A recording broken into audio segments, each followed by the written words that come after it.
What truly happened in the Garden of Eden?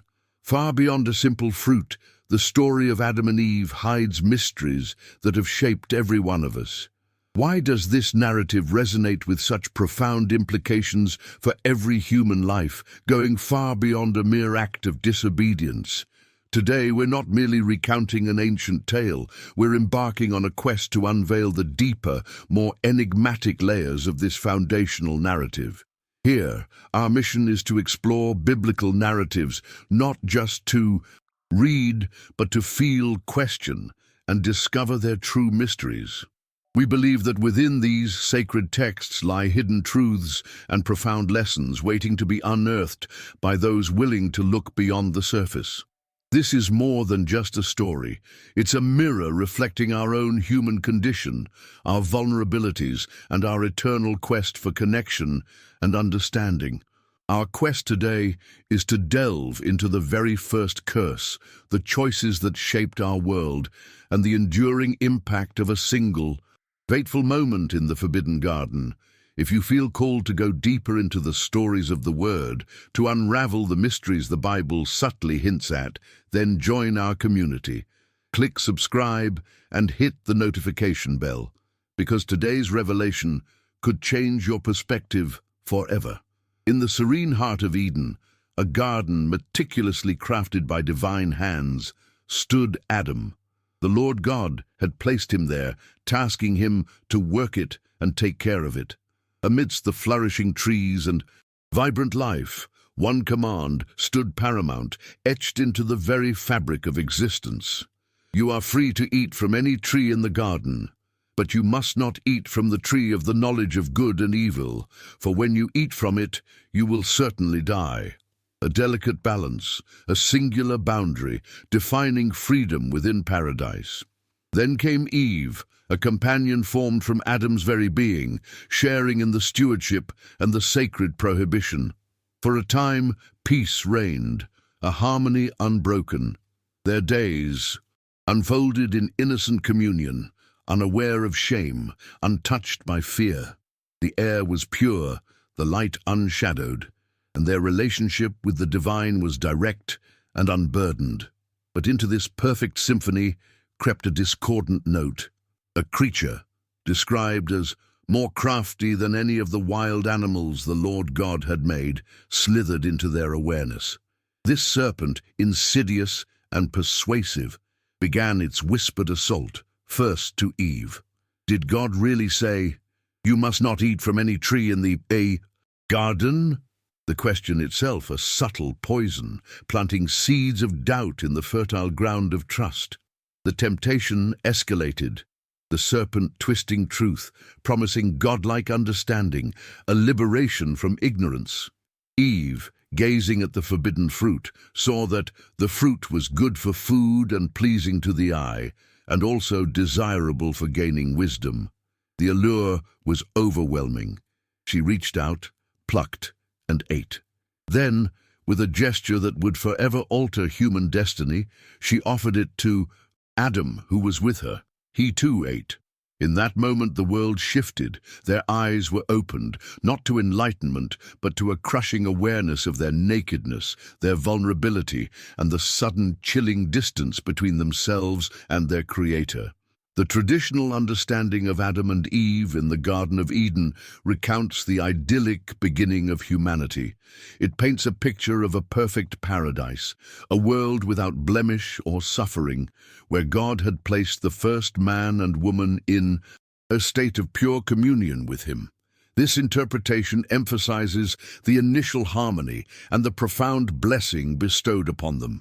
Central to this common view is the singular prohibition, not to eat from the tree of the knowledge of good and evil.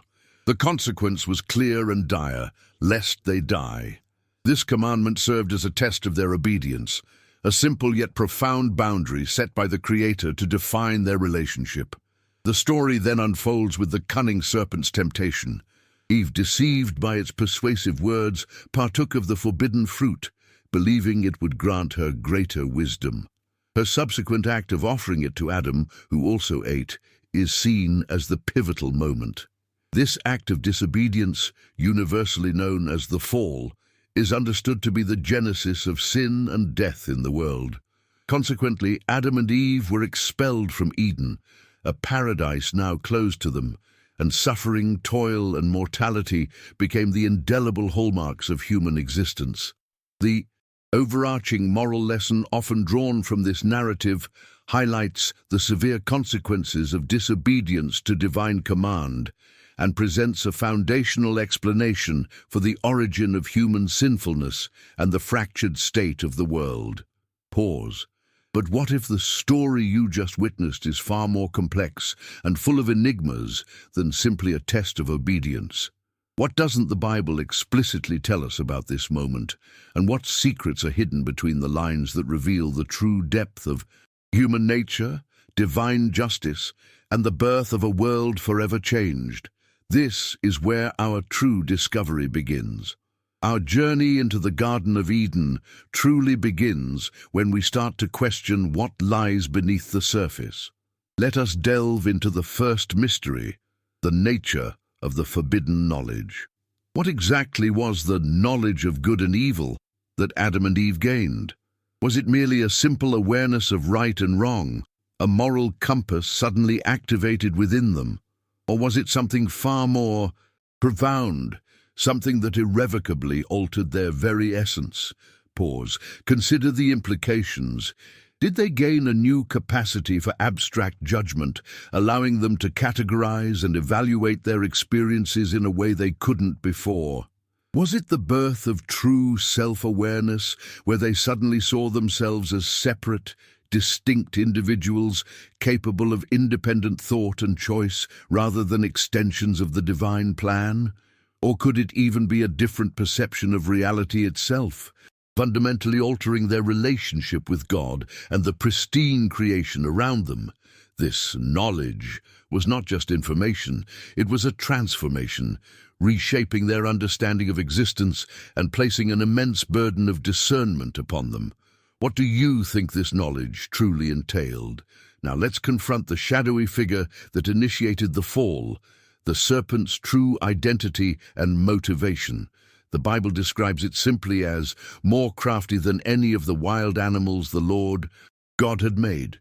But is that all it was? A mere talking animal, gifted with unusual persuasive abilities? Pause. Or was this creature a vessel, a pawn, for a greater, more sinister force at play in the nascent stages of creation?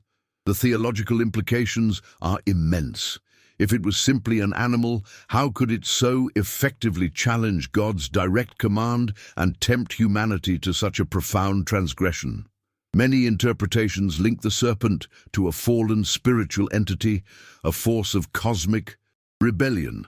Delving into this mystery forces us to consider the very nature of evil and its initial intrusion into a perfect world.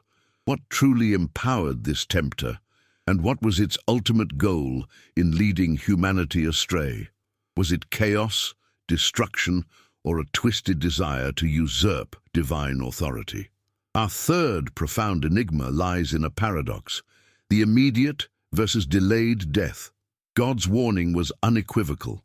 In the day that you eat of it, you shall surely die. Yet Adam and Eve did not fall, physically lifeless immediately after consuming the fruit. This begs a crucial question. What kind of death did God refer to? Was it a purely physical cessation of life, simply delayed, or something far more immediate and devastating? Pause. Perhaps it was a spiritual death, an instantaneous severing of their intimate, unburdened relationship with God. Before the fall, they walked with Him in the cool of the day, unashamed and unhindered. After, they hid, gripped by fear and shame. This spiritual chasm, this broken communion, is a form of death in itself. Or was it a fundamental change in their mortal nature, introducing decay and guaranteeing physical death in the future, marking them as finite beings rather than potentially eternal ones? Unpacking this concept of death in the context of Eden reveals a profound meaning that extends far beyond a simple biological end. speaking to the very essence of life, relationship, and eternity. Now, I want to pause and reflect with you.